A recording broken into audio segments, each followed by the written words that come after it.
Amateur Traveler is in its 20th year now, but can you imagine if I had people on the show who had never been to the destination, but had just read about it or seen a movie about it? That wouldn't make any sense at all, and you wouldn't listen. We all know how important it is to receive advice from people who know a destination to get the most authentic local experience.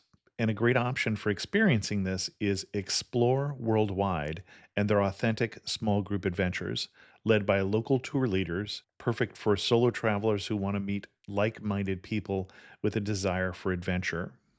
I'm often an independent traveler, but two of my last three trips were with small group tours because they organize everything and it's a lot easier.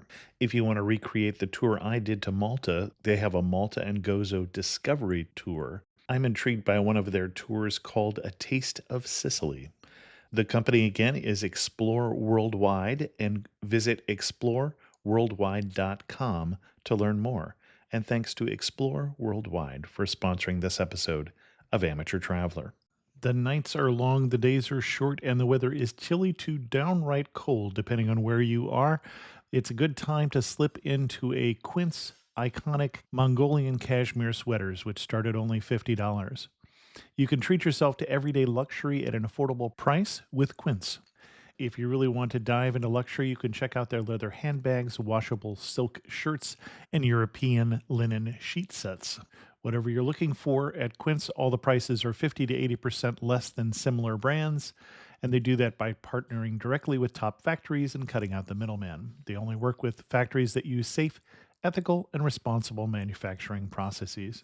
And of course, they use premium fabrics and finishes for that luxury feel in every piece. But you've already heard me rave about my Quince travel pants. Treat yourself this winter without the luxury price tag. Go to quince.com/traveler for 365-day returns plus free shipping on your order. That's QUINCE.com/traveler to get free shipping and 365-day returns. Quince.com/traveler. And thanks to Quince for sponsoring this episode of Amateur Traveler. I got my bags packed, I'm on a roll. I'm heading out there and I'm ready to go. I'm looking real good in my passport photo. Amateur Traveler, episode 438. Today, the Amateur Traveler talks about crab cakes, the National Aquarium, and one really big flag as we go to Baltimore, Maryland.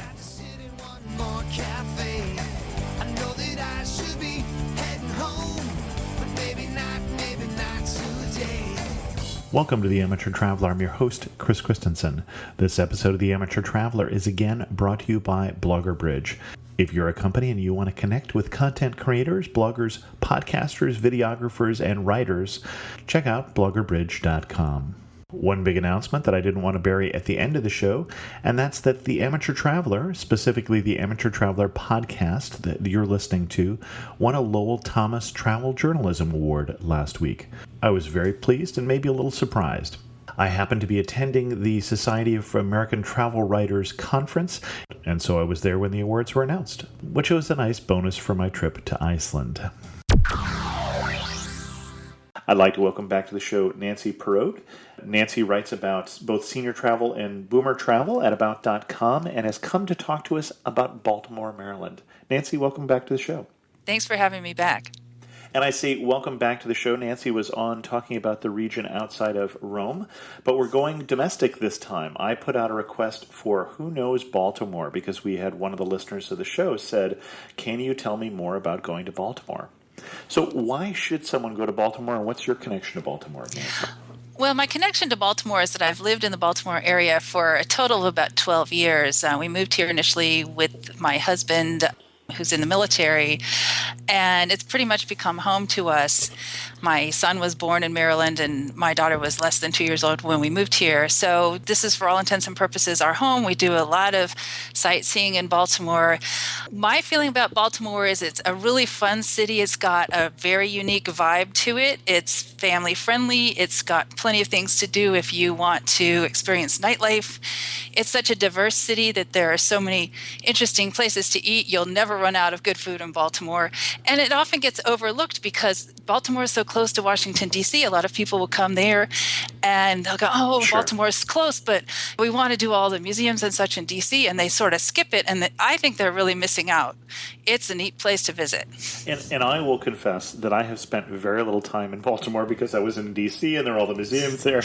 Right. So we're going to change your mind. Exactly. And we basically went up there when I was a kid. Well, I guess I was 17 when we went to the East Coast for the first time for our big bicentennial tour.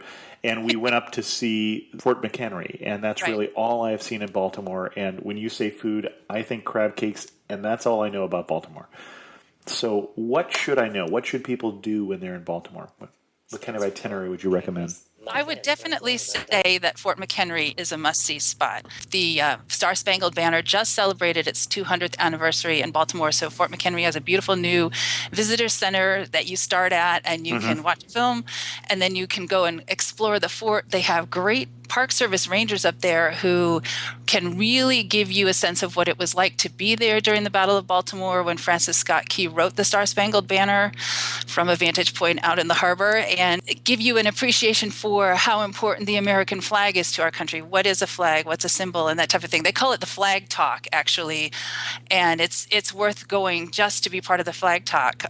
I always tell people go when the fort is opening or closing because then you can help put up or lower the replica Star-Spangled Banner flag that flies over the fort.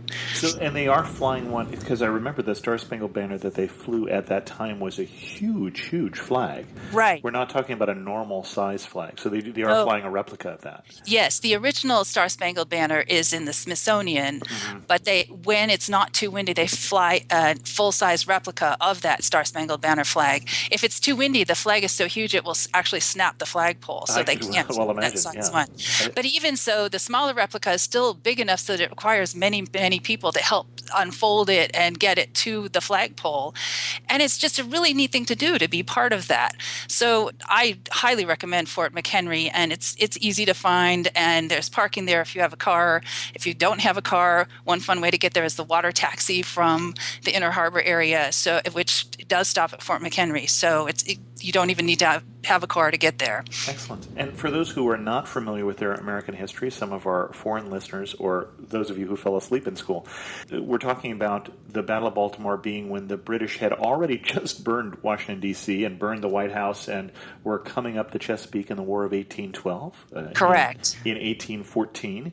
And they were stopped by this one stubborn little fort here that wouldn't let the Navy sail past. It wasn't that that the fort really could do much damage to the British ships, as I recall, because I don't think they had guns that had the range, but they wouldn't lower the flag. They didn't surrender, and so eventually the British did sail off. Now, there's one quirk, besides being a really big flag, about the Star-Spangled Banner that they flew over that. The flag had 15 stripes. At that time, that was the last flag where they added both a star and a stripe. Right, and for every new they decided 15 was starting to head to pinstripes. So probably because it was so hard to fly the flag on windy days, actually. But yeah, once they added the 16th state, they went to just 13 stripes, 13, yes. And that has been the same ever since. Excellent. What else should we see besides Fort McHenry? Well, if you are a history buff, I would also suggest going to the Star-Spangled Banner Flag House, which belonged to Mary Pickersgill, who was the seamstress who actually created the Star-Spangled Banner. They have some nice exhibits there about the War of 1812. They have good children's programs. It's a very small place. It's kind of near the Little Italy neighborhood, so it's easy to get to on foot, by car, if you don't mind parking in a parking garage in Little Italy and walking a couple of blocks. So for history, there's a lot to see. Another neat thing in the Inner Harbor area that's often overlooked is the USS Constellation. Now, I'm partial to this because my husband is in the Navy, so... Sure. Sister ship to the Constitution, Old Well, Ironsides. it's actually the second ship of the name Constellation. The original Constellation was the sister ship of the USS Constitution, which is moored in Cambridge, Massachusetts, and is still an active Navy ship. This Constellation was actually built in, I believe, 1853. The keel was laid somewhere around there, and saw active service starting in 1854. So she participated in the Civil War, various blockades. She was a training ship for the Naval Academy, and is now a beautifully restored museum museum right in the inner harbor. So it's a fun thing to do. You can explore the whole ship. They have great tour guides, and it's a nice little historic diversion if you don't perhaps have time to get all the way over to Fort McHenry. Now, that's built just at the end of the Age of Sail, just prior to the beginning of the Age of Steam, so it's a sailing ship? Yes, it's a sloop. Okay. Okay. Just checking, because you're right around that time the ships changed dramatically. Exactly. So, but I thought that would be just before that. Excellent. What else would you recommend while we're in the Inner Harbor area? Anything else we should do? Oh, yes, definitely. The number one tourist attraction in Maryland is the National Aquarium at Baltimore. It's at Sure. what we in Baltimore think of as the far end of the Inner Harbor, the eastern end. It's an excellent aquarium. I've been to many around the U.S., and this is certainly one of the top 2 or 3 I've ever been to. I've spent a lot of time there. It's fun for kids. It's fun for adults. It can get a little busy on the weekends, so I always suggest to people that if you go in on a Saturday or Sunday, you try to get there when it opens. They have reduced rates on Friday nights during the summer, which is nice if you just want a quick visit and you want to save a little bit of money. But whenever you go, there are so many neat fish to see and other aquatic creatures. They have a relatively new exhibit there that is called the Blacktip Reef, and it's filled with blacktip reef sharks. So if you are a shark person, this is the place to go. Now, you mentioned in the summer that being busy. When do you recommend? Clearly, you get most of your tourists in Baltimore area in the summer, but when is the best time to travel to Baltimore? Well, I'm always partial to fall travel because here the humidity is gone. A lot of the crowds are gone, but you still have the warm, sunny days, and it's not too cold at night. It can be a little bit crisp starting in mid-October or so. But there isn't really a bad time to visit Baltimore. They're pretty good at snow removal if you have to be here in the wintertime. And when you say snow removal, you mean that inch of snow that Baltimore made? No.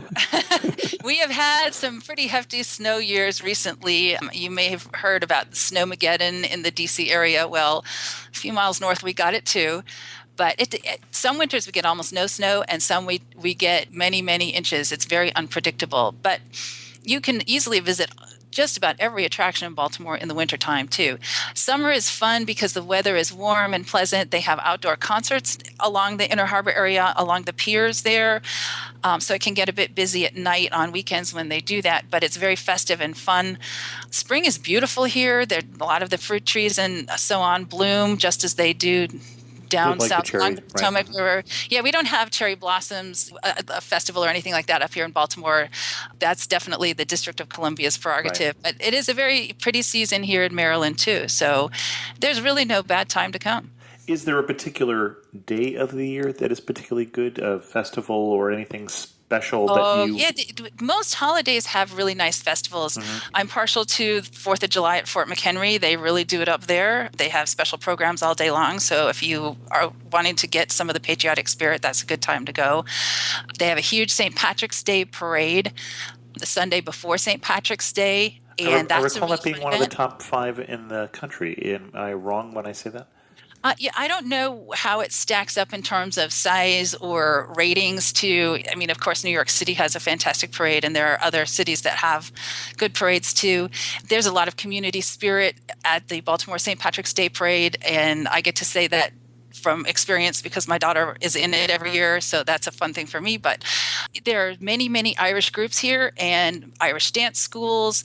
Mummers come down from Philadelphia to participate every year. Irish wolfhounds, poodles dyed green. If you are looking for something that's fun and community oriented, that's a great parade to come to.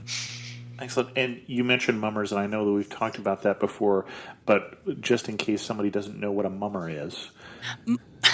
It's Do the hard mummers to come down with the dadders? But no, the mummers are groups of musicians that come down for this is a Philadelphia tradition.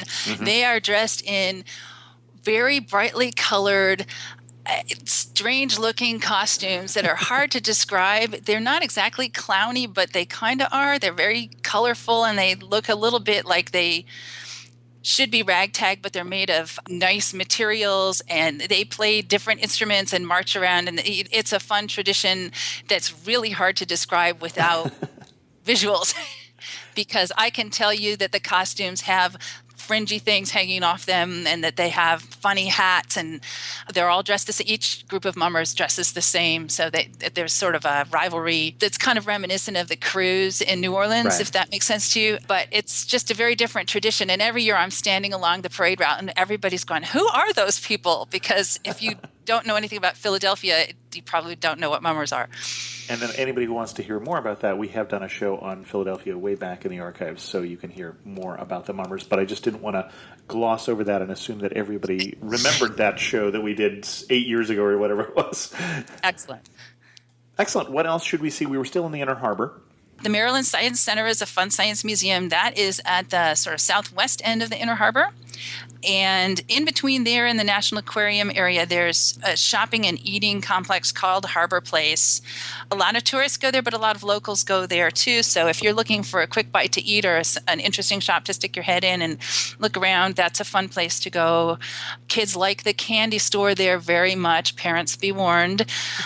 I mentioned the water taxi. This is a good way to get around Baltimore if you don't have a car and you're trying to get to tourist sites, because they've got the taxi routes set up to go just about anywhere you would want to eat or shop that is accessible by water, starting with the Inner Harbor and then going over to the Fells Point neighborhood, to the Fort McHenry, as I mentioned, at different spots around the Baltimore's Inner Harbor area.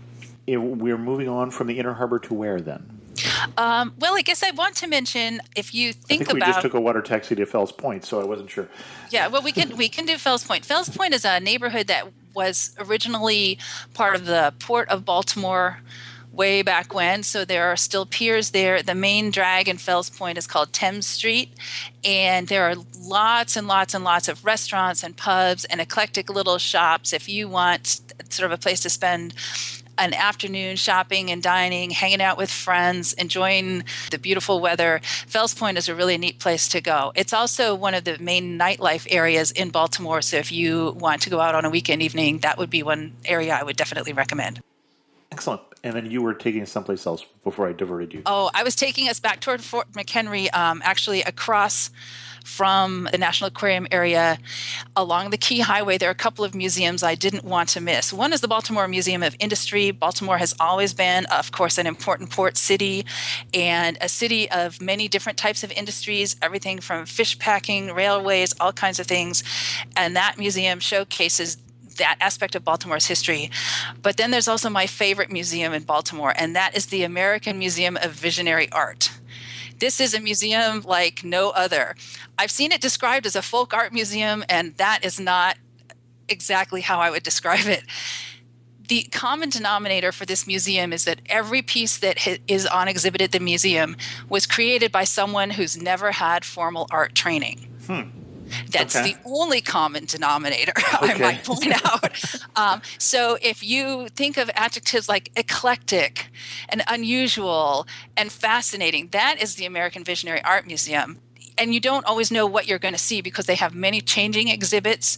Last time I was there, I saw an exhibit of hand-pieced quilts with embroidery on them that had been done by someone who had to go into hiding from the Nazis because she was Jewish. She hid with her sister, and she chronicled all of these events on these enormous quilts. And then they had a video that you could watch to better understand what their experiences were like and what happened. Previous to that exhibit, the previous time I was there, I saw an exhibit in the same space that was all about pieces made from reclaimed household material. So someone had smashed dishes and made mosaics out of them. Baltimore has a long history of painted window screens, and somebody had sort of done a take on that using reclaimed doors and painting them. Just very interesting things. Another exhibit I saw one time was a whole bunch of Post-it notes where people put their secrets on them and you could read them. Oh, I think I've seen an exhibit like that, yeah.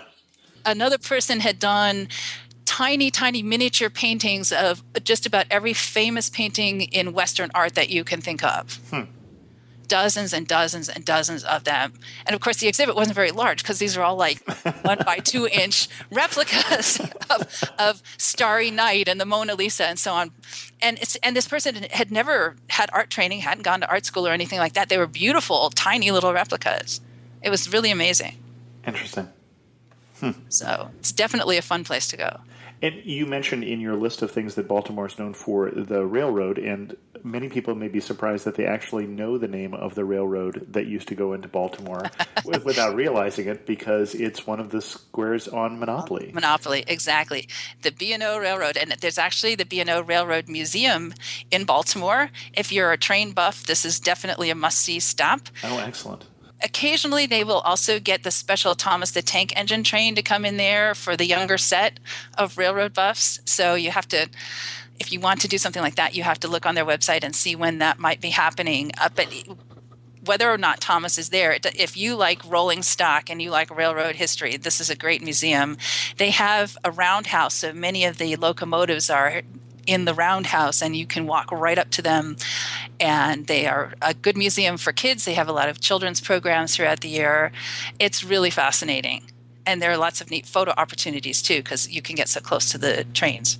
Excellent, excellent. There's a train museum out here in Sacramento. We may need to do an episode sometime on Sacramento that is truly outstanding as well. Cool. Where should we go next?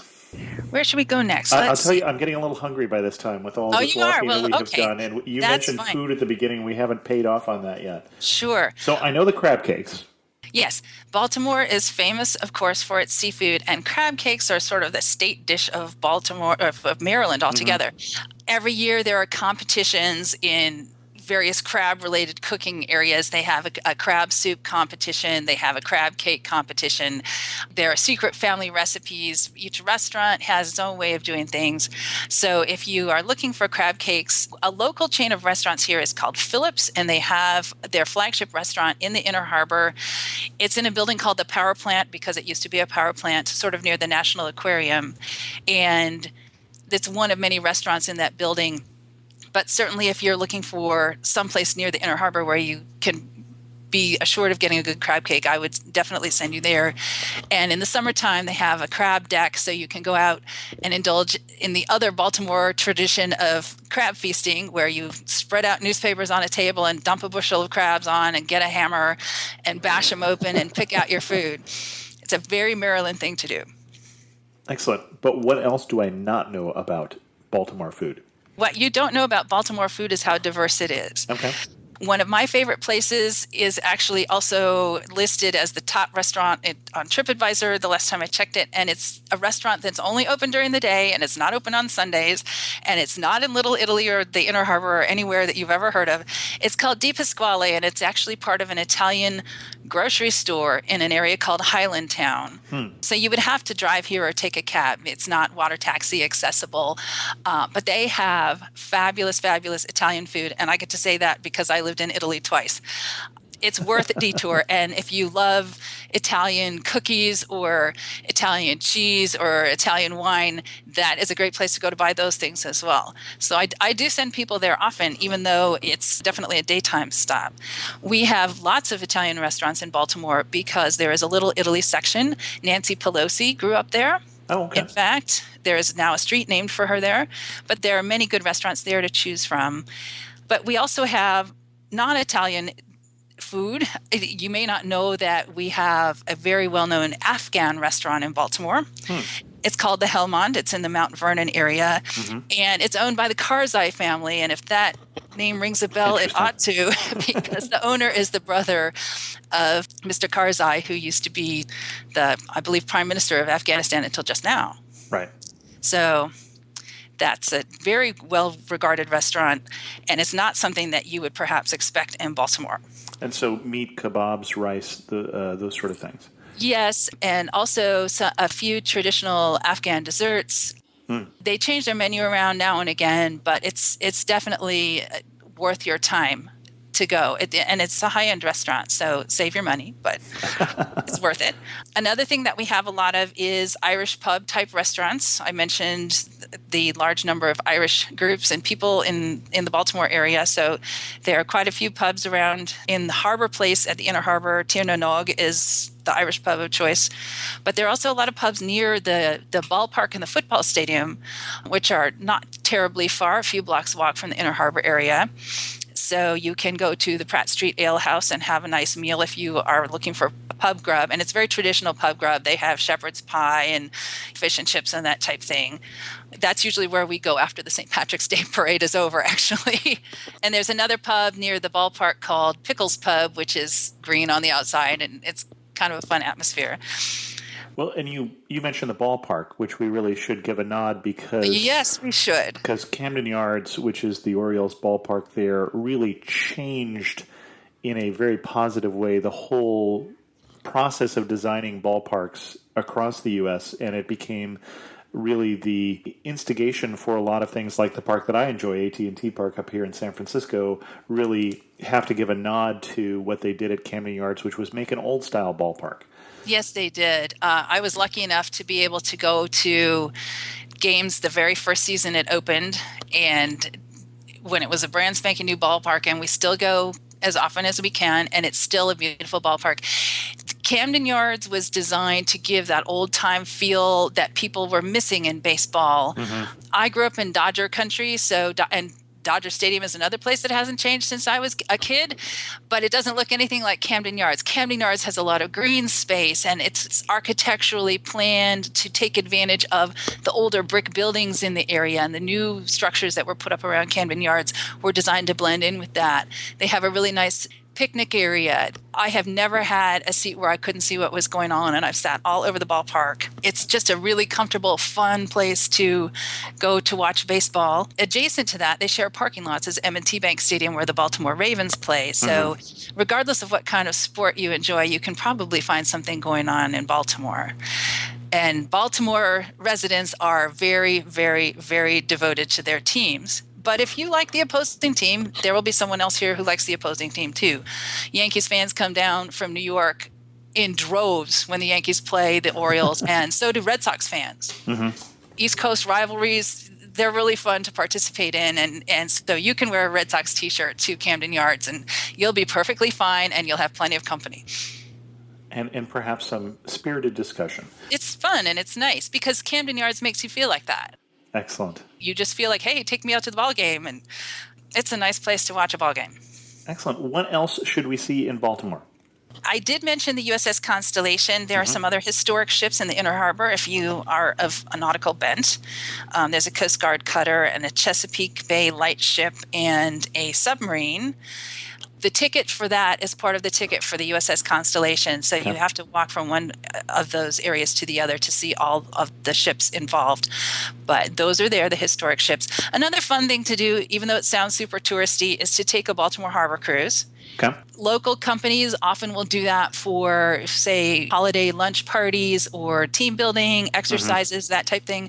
So it's not just a tourist thing. There are some trips during the summertime that take you out by Fort McHenry and do the historic narration version of the trip. And then there are others that are like a brunch cruise or at night dancing and what have you. But it's just fun to get out on the water. And the water is so much a part of Baltimore and of Maryland history. When you get out on any part of the bay, you just feel a little bit more connected to the local area. So that's definitely a fun thing to do. Okay. If you don't have time for that, you can always rent a dragon pedal boat near the National Aquarium and do your own pedal boating around Inner Harbor for an hour or so. And then you'll probably be hungry and want more food. What do the guidebooks recommend that you would say it's just not really worth the time? A lot of people make the pilgrimage to Edgar Allan Poe's gravesite, which is in Baltimore, and he lived in Baltimore too. The Edgar Allan Poe house is here. It's had struggled because it's in a disadvantaged neighborhood, and the city cut its funding quite a few years ago. So they've really struggled, and at the moment I believe they're only open on the weekends. If you don't know your way around Baltimore, you might want to skip those just because they're a little bit harder to find, and you might not necessarily want to walk to them. But if you're a literary buff or you love Edgar Allan Poe or you're a big fan of horror and mystery stories, then it might be worth the pilgrimage. So it's definitely a personal choice. Okay. And you mentioned a disadvantaged neighborhood, which really means that we have to talk a little bit about crime because Baltimore has a little bit of a bad reputation with that. Yeah. Any recommendations or advice in terms of Baltimore from that point of view? If you are in the areas where the tourist attractions are, you are not going to have any big problems. Baltimore is a relatively large city, and so there are going to be some big city problems here.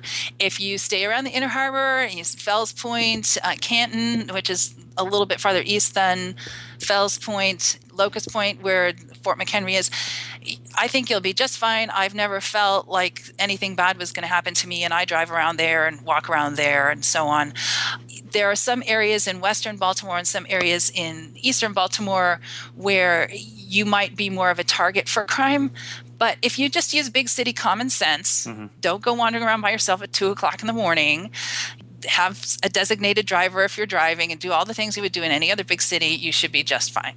Okay. You had mentioned nightlife, and we haven't delivered on that yet.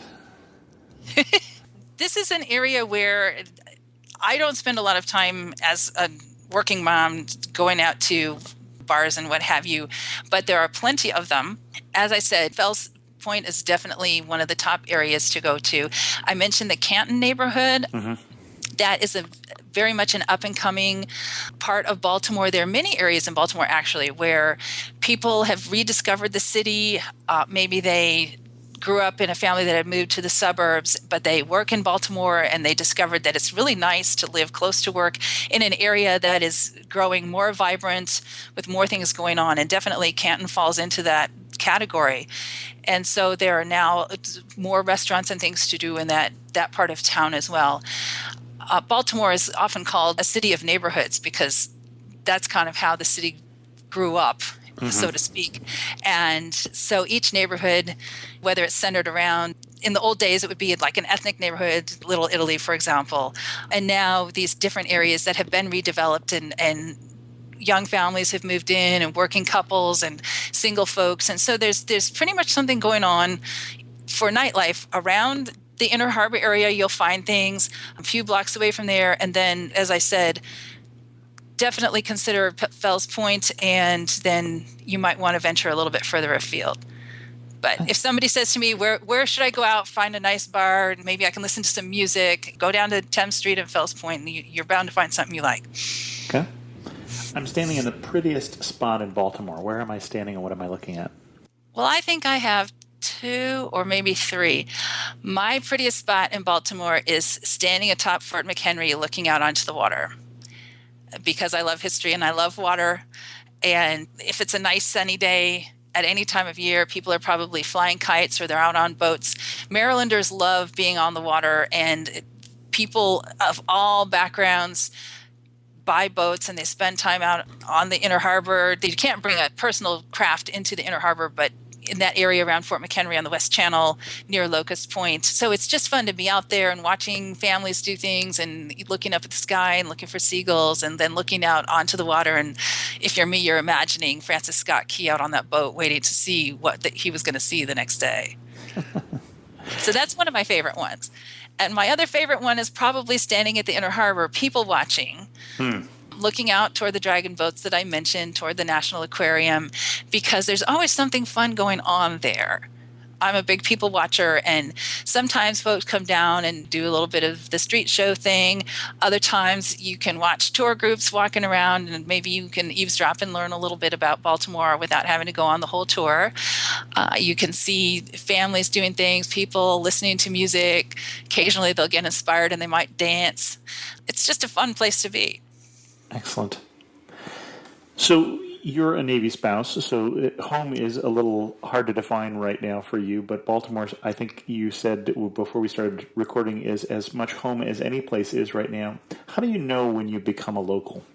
For someone as map impaired as I am, one of the ways I know is because when my GPS doesn't work in Baltimore, which it never does, I'm not lost. So that's the first way. Baltimore is home because you can fit in regardless of who you are or where you're from. You don't have to be of any particular background or persuasion to find someone like you in Baltimore.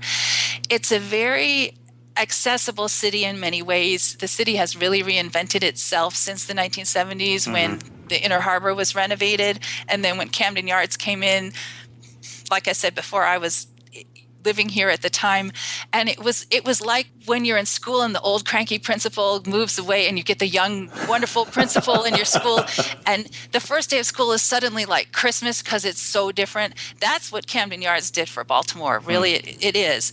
And that spirit of, hey, this is our city and we love it and we love our sports teams and we love our restaurants and we love our food trucks and we love everything about being here. That spirit really is alive in Baltimore. As the history buff that I am, the other thing that draws me to Baltimore is this strong sense of being someplace where part of our country's history began, and being able to walk around those streets and go to the first Catholic cathedral ever built in the United States.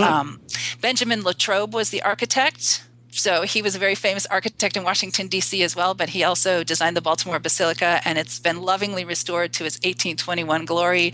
It's a beautiful building.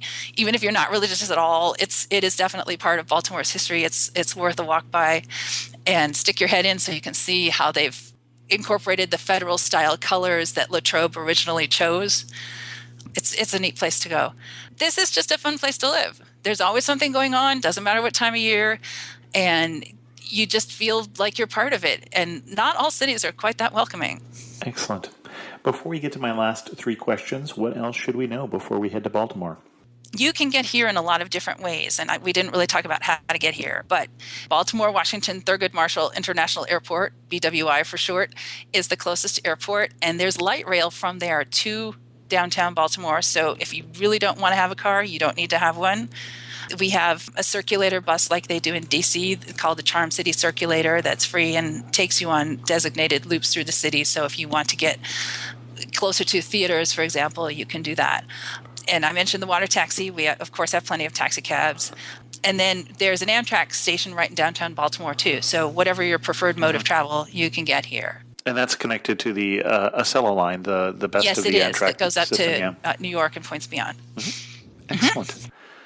And I did not know the airport was named after Thurgood Marshall. Well done. He's a Maryland native son. So there's a really nice monument to him down in Annapolis, actually. So he did some really great things for the African-American community. And, of course, being the first African-American Supreme Court justice, he's a very important man here in Maryland. And there are a lot of things here named after him to honor his memory. Excellent. And we didn't talk about side trips, but Annapolis would be obviously one down where the Naval Academy is. Are any other side trips you would recommend while we're in Baltimore? Well, if you have a car, definitely Annapolis would be my first choice. And then I would continue on, if you have time, to Maryland's Eastern Shore, which is another great area to visit. Definitely the complete opposite of Baltimore in a lot of ways. Baltimore is city. Baltimore has that really urban feel to it, and the Eastern Shore is very rural. There are a lot of really fun small towns to go to. The waterfront life is very important there, but if you have time to spend a day out there, it's really fun. St. Michael's is one of the top destinations out there, but I also like a little town called Rock Hall, which is really a great place to go if you like fishing, because there are a lot of places to charter boats and go fishing from there in the summertime. And also Chestertown is another nice town on the Eastern Shore that I've spent a great deal of time in. So I would definitely send you to any of those spots. Excellent. And I have a fondness for the Eastern Shore, and we'll probably have more of a fondness in 3 weeks when my daughter is married in St. Michael's. Absolutely. Excellent. Last three questions. One thing that makes you laugh and say only in Baltimore. Well, there's two. One is Hunfest. Yeah? What? Yeah. Baltimore has its own dialect.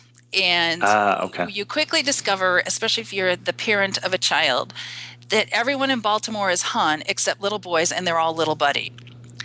So Hunfest is sort of a throwback to beehive hairstyles and that type of thing. And it's so 1950s diner, what do you have? It's a celebration of that, and so people dress up, and who's got the strangest beehive and the weirdest glasses and the most I Love Lucy dress, and it's definitely only in Baltimore. Absolutely, definitely only in Baltimore. And my other one is the Kinetic Sculpture Race is sponsored by the American Visionary Art Museum that I mentioned before, and that is at the beginning of May. And this, again, definitely only in Baltimore. The teams who enter must create a sculpture that is people-powered and can move on a street and in the water. The teams race these vehicles, and the other requirement is that it must include a sock monkey. And Okay. so these contraptions, and they have very bizarre themes. The museum's official kinetic sculpture is a giant pink poodle named Fifi. So she is part of this competition every year. But anything bizarre that you can think of, somebody's thought up a kinetic sculpture that goes with that. And so the race takes these kinetic sculptures on a street and through mud and through water, powered by the people who are theoretically inside the sculpture. And the way you win is by coming in right in the middle of the pack. Okay. If you come in first, you don't win. So I believe that qualifies as a good answer to this question. Thank you. yes, only in Baltimore. Finish the sentence. You really know you're in Baltimore when what? Well, one of the ways you know you're in Baltimore is when you look around and you are the only person not wearing either a Ravens jersey or purple. Okay. And you are surrounded by hundreds of people. We have a tradition here, Purple Friday.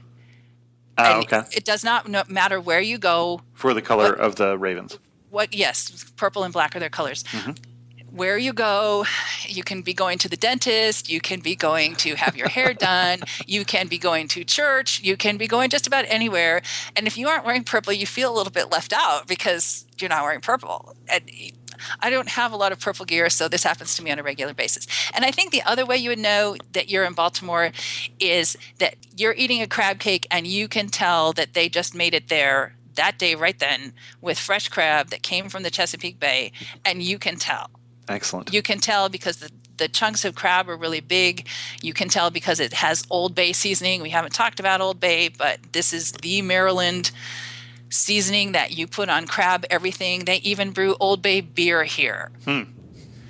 It's very popular. The Flying Dog Brewery brews it, and when it first came out, you could not find it. It flew off the shelves as fast as they could load it on. I'm not a beer drinker, but I can tell you that there's definitely a bit of Old Bay hint to it, and my husband, who is a beer drinker, says it's really great stuff. Excellent. And last question. If you had to summarize Baltimore in just 3 words, what 3 words would you use? Baltimore is eclectic. Okay. Baltimore is fascinating. Okay. And Baltimore is delicious.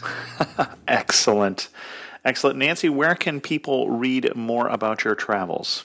Well, you can always read about my travels at about.com. If you go to about.com and you search for the word senior travel, you will find my smiling face and all of the articles that I've written for about.com over the years. Another place I write for on a regular basis is a website that is a community for women ages 60 and older. It's called 60andme.com. You don't have to be 60 or a woman to read the articles there. I contribute travel articles to 60andme on, as I said, a pretty regular basis. So those would be the top 2 places.